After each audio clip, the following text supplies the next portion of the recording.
Hi Mark, I'm Iris and my student number is 51. I'm a sophomore at NCUE. Today I'm going to read a speech. The title is How to Spot a Liar and the speaker is Pamela Meyer. Okay, now I don't want to alarm anybody in this room, but it's just come to my attention that the person to your right is a liar. Laughter. Also, the person to your left is a liar. Also, the person sitting in your very seat is a liar. We are all liars. What I'm going to do today is I'm going to show you what the research says about why we are all liars, how you can become a lie spotter, and why you might want to go the extra mile and go from lie spotting to truth seeking, and ultimately to trust building. Now, speaking of trust, ever since I wrote this book, Lie Spotting, no one wants to meet me in person anymore. No. They say, it's okay, we will email you. Laughter. I can't even get a coffee date at Starbucks. My husband's like, honey, deception. Maybe you could have forced on cooking. How about French cooking? So before I get started, what I'm going to do is I'm going to clarify my goal for you, which is not to teach a game of gotcha. Lie spotters aren't those picky kids, those kids in the back of the room that are shouting, gotcha, gotcha, your eyebrow treated, you're flurried, you're lost true. I watched that TV show Lie to Me. I know you are lying. No, lie spotters are armed with scientific knowledge of how to spot deception. They use it to get to the truth and they do what mature leaders do every day. They have difficult conversations with difficult people, sometimes during very difficult times, and they start up that path by accepting a core proposition, and that proposition is the following. Lying is a cooperative act. Think about it. A lie has no power whatsoever by its mere utterance. Its power emerges when someone else agrees to believe the lie. So I know it may sound like tough love, but look, if at some point you got lied to, it's because you agreed to get lied to. Truth number one about lying. Lying's a cooperative act. Now, not all lies are harmful. Sometimes we are willing participants in deception for the sake of social dignity, maybe to keep a secret that should be kept secret. We say, nice song, honey, you don't look fat in that.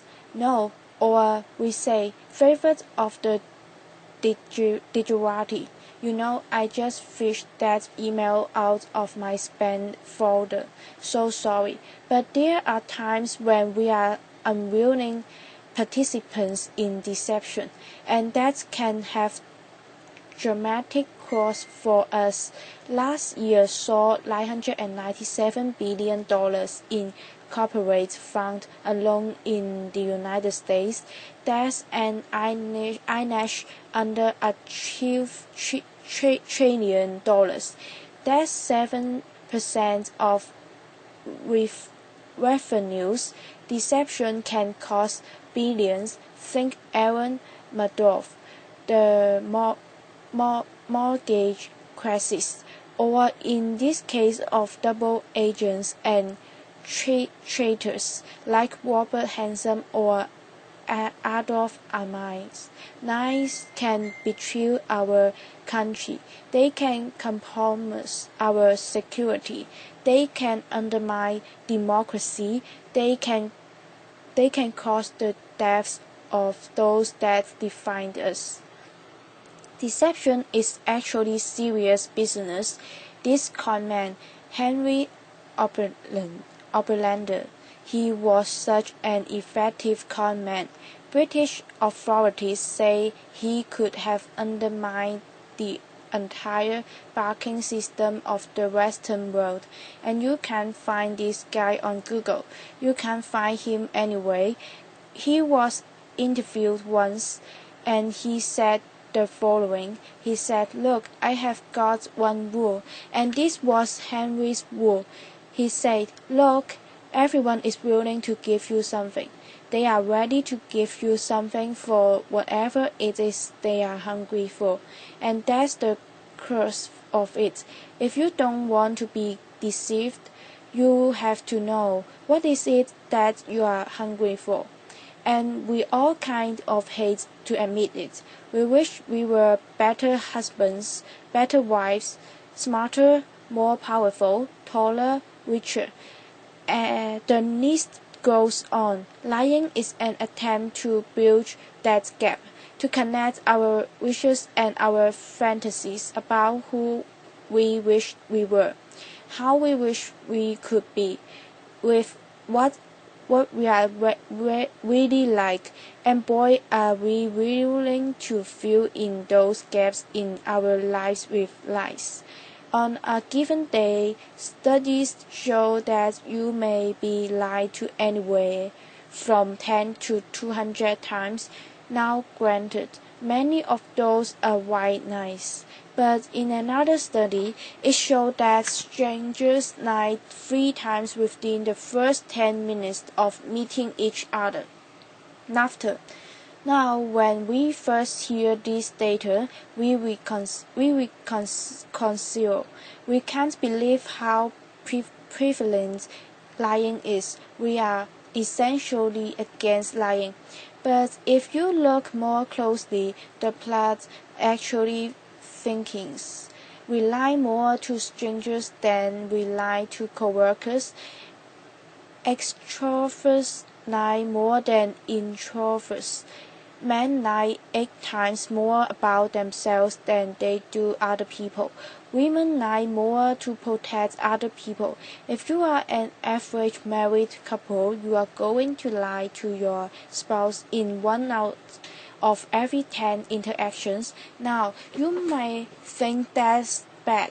If you are unmarried, that number drops to 3. Lying's complex is woven into the fabric of our daily and our business lives. We are deeply ambivalent about the truth. We pass it out on an as-needed basis, sometimes for very good reasons, other times just because we don't understand the gaps in our lives. That's truth. Number 2 about lying. We are against lying, but we are covertly for it in ways that our society has sanctioned for countries and countries. Is as old as breathing, is part of our culture, is part of our history. Think Dante, Shakespeare, the Bible, news of the world. Laughter. Lying has evolutionary value to us as a species. Researchers have long known that the more intelligent the species, the larger the neural cortex, the more likely it is to be deceptive. Now you might remember Coco. Does anybody remember Coco, the gorilla who was taught sign language? Coco was taught to communicate via sign language. Here's Coco with her kitten. Is her cute little fluffy pet kitten. Coco once blamed her pet kitten for ripping a zinc out of the wall. Laughter. We are hardwired to become leaders of the pack. It starts really early. How early? Well, babies will fake a crying pause wait to see who's coming, and then go right back to crying. 1-year-olds learn concealment. Laughter. 2-year-olds birth. 5-year-olds lie outright. They manipulate fear flattery. 9-year-olds masters of the cover-up. By the time you enter college, you are going to lie to your mom in 1 out of every 5 interactions. By the time we enter this work world and we are breadwinners, we enter a world that is just cluttered with spam, fake digital friends, partisan media, ingenious identity thieves, world-class Ponzi schemers, a deception epidemic. In short, what one author calls a post-truth society. It's been very confusing for a long time now. What do? Well, there are steps we can take to navigate our way through the morass. Trained lie spotters get to the truth 90% of the time. The rest of us, we are only 54% accurate. Why is it so easy to learn? There are good liars and bad liars. There are no real original liars. We all make the same mistakes. We all use the same technicals. So what I'm going to do is I'm going to show you 2 patterns of deception, and then we are going to look at the hotspots and see if we can find them ourselves. We are going to start with speech. Video. Bill Clinton. I want you to listen to me. I'm going to say this again. I did not have sexual relationships with that woman, Miss Lewinsky. I never told anybody to lie, not a single time, never. And these allegations are false, and I need to go back to work for the American people. Thank you. A pause. Pamela, Meyer. Okay, what were the telltale signs?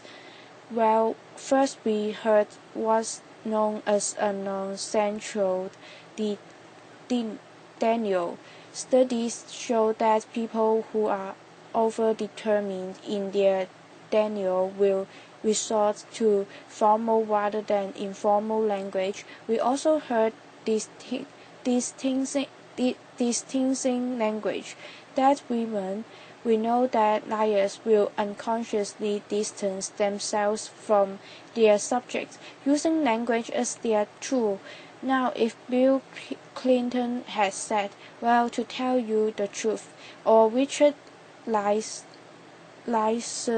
favorite, in all candor, he would have been a dead giveaway for any lie spotter that knows that qualifying language, as is called, qualifying language like that, further discredits the subject. Now, if he had repeated the question in its entirety, or if he had peppered his account with a little too much detail, and we are already glad he didn't do that, he would have further discredited himself. Flunk had it right. Flunk said, look, there's much more to it than speech. No mortal can keep a secret. If his lips are silent, he chatters with his fingertips, and we all do it, no matter how powerful you are. We all chatter with our fingertips. I'm going to show you Dominique Strauss-Kahn with Obama, who's chattering with his fingertip. Laughter. Now this brings us to our next pattern, which is body language. With body language, here's what you have got to do. You have really got to just throw your assumptions out the door. Let the science temper your knowledge a little bit, because we think liars figured all the time. Well, guess what? They are known to freeze their upper bodies when they are lying. We think liars wouldn't look you in the eyes. Well, guess what? They look you in the eyes a little too much just to compensate for that math. We think warmth and smiles convey honesty, sincerity, but a trained lie spotter can spot a fake smile a mile away. Can you all spot the fake smile here? You can consciously contract the muscles in your cheeks, but the real smiles in the eyes, the crow's feet of the eyes, they cannot be consciously contracted, especially if you overdid the bottles. Don't overdo the bottles. Nobody will think you are honest.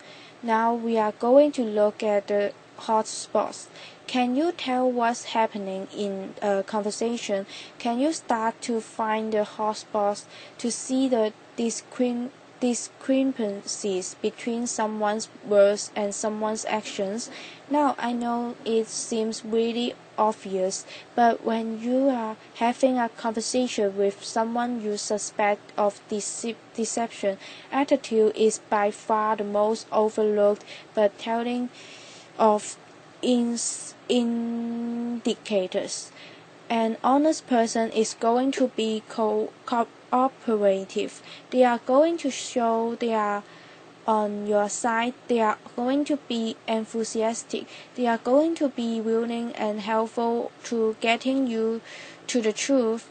They are going to be willing to brainstorm names, suspects, provide details. They are going to say, hey, maybe it was those guys in payroll that forgave those checks. They are going to be infuriating if they sense they are wrongly as a case throughout the entire course of the interview, not just in flash. They will be infuriated throughout the entire course of the interview. And if you ask someone honest what should happen to whoever did forge those checks, an honest person is much more likely to recommend straight rather than lenient punishment. Now let's say you are having that exact same conversation with someone deceptive. That person may be withdraw, look down, lower their voice, pause, be kind of herky-jerky.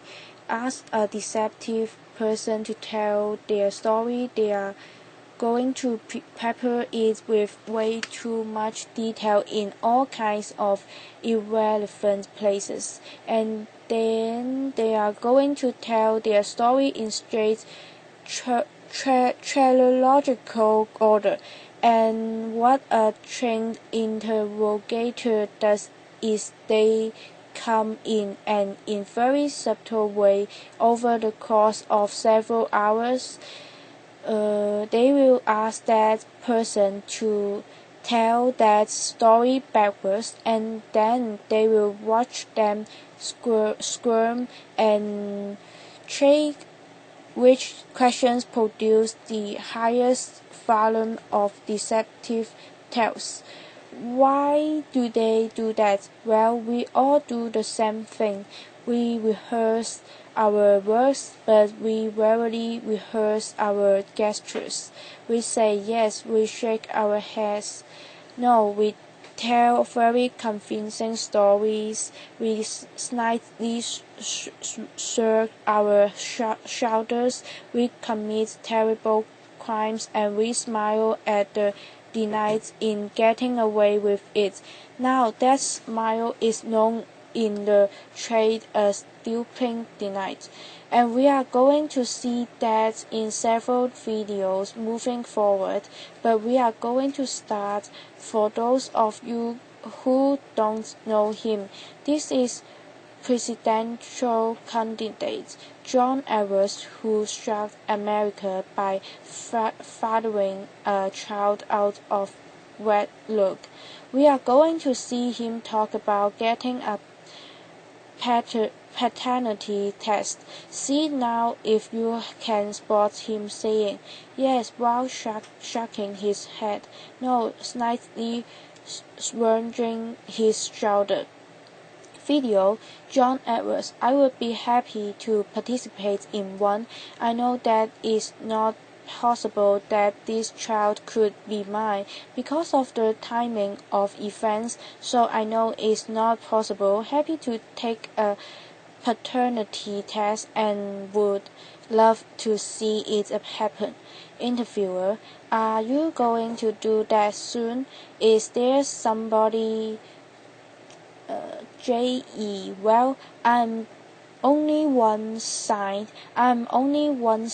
of the test, but I'm happy to participate in one.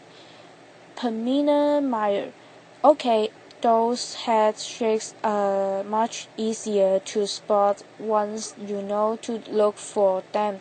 There are going to be times when someone makes one expression while masking another that just kind of needs through in a flash. Murderers are known to leak sadness. Your new drug venture partner might shake your hand, celebrate, go out to dinner with you, and then leak an expression of anger. And we are not all going to become facial expression experts overnight here, but there's one I can teach you that's very dangerous and is very easy to learn, and that's the expression of complex. Now, with anger, you have got two people on an even playing field. It's still somewhat of a healthy relationship, but when anger turns to contempt, you have been dismissed, is associated with moral superiority. And for that reason, it's very, very hard to recover from. Here's what it looks like. It's marked by one lip corner pulled up and in. It's the only asymmetrical expression, and in the presence of contempt, whether or not deception follows, and it doesn't always follow. Look the other way, go to other direction, reconsider the deal, say no thank you. I'm not coming up for just one more light cap, thank you. Science has surfaced many more indicators. We know, for example, lions will shift their blink weight, point their feet towards an exit. They will take barrier objects and put them between themselves and the person that is interviewing them. They will alter their vocal tone, often making their vocal tone much lower. Now, here's the deal. These behaviors are just behaviors. They are not proof of deception. They are red flags. They are human beings. We make deceptive, flirting gestures all over the place all day long. They don't mean anything in and of themselves, but when you see clusters of them, that's your signal. Look, listen, pump, ask some hard questions, get out of that very comfortable mode of blowing, walk into curiosity mode. Ask more questions, have a little dignity, Treat the person you are talking to with respect. Don't try to be like those forced on Law and Order and those other TV shows that plumber their subjects into submission. Don't be too aggressive. It doesn't work. Now we have talked a little bit about how to talk to someone who's lying and how to spot a lie. And as I promised, we are now going to look at what the truth looks like. But I'm going to show you two videos, two mothers.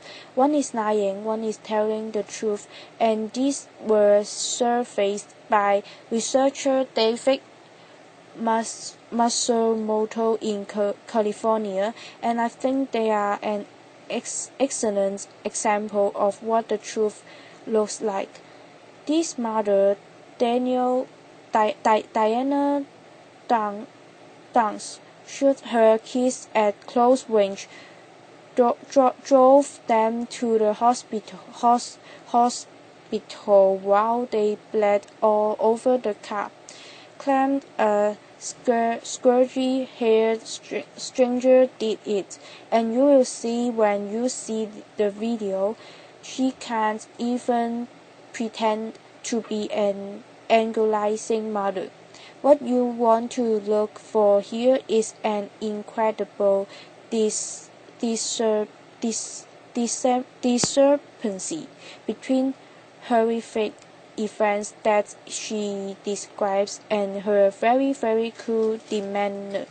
And if you look closely, you will see deepening delight throughout this video. Daniel dance at night. When I close my eyes, I can see Trustine researching her hand out to me while I'm driving, and the blood just kept coming out of her mouth, and that maybe it will fade too with time, but I don't think so. That bothers me the most. Pamela Meyer. Now I'm going to show you a video of an actual grieving mother, Erin Wanian, confronting her daughter's murderer and torturer in court. Here you are going to see no false emotion, just the authentic expression of a mother's agony. Video Erin Wanian. I wrote these statements on the 3rd anniversary of the night you took my baby, and you hurt her, and you crushed her, you terrified her until her heart stopped, and I know she found you, but I know she looked at you with those amazing brown eyes, and you still wanted to kill her, and I don't understand it, and I never will. Pamela Meyer. Okay, there's no doubting the veracity of those emotions. Now, the technology around what the truth looks like is progressing on. The science of it. We know, for example, that we now have specialized eye trackers and infrared brain scans, MRIs that can decode the signals that our bodies send out when we are trying to be deceptive, and these technologies are going to be marketed to all of us as panaceas for deceit, and they will prove incredibly useful someday, but you have got to ask yourself in the meantime, who do you want on your side of the meeting? Someone who's trained in getting to the truth, or some guy who is going to dig a 400-pound electroencephalogram through the door? Night spotters rely on human tools. They know, as someone once said, characters who you are in the dark. And what's kind of interesting is that today we have so little darkness. Our world is lit up 24 hours a day, is transparent with blogs and social networks broadcasting the birth of a whole new generation of people that have made a choice to live their lives in public. It's a much more noisy world, so one challenge we have is to remember oversharing, that's not honesty. Our mimic treating and testing can bite us through the fact that the subtitles of human decency, character integrity, that's still what matters. That's always what is going to matter. So in this much noisier world, it might make sense for us to be just a little bit more explicit about our moral code. When you combine the science of recognizing deception with the art of listening, you extend yourself from collaborating in a lie.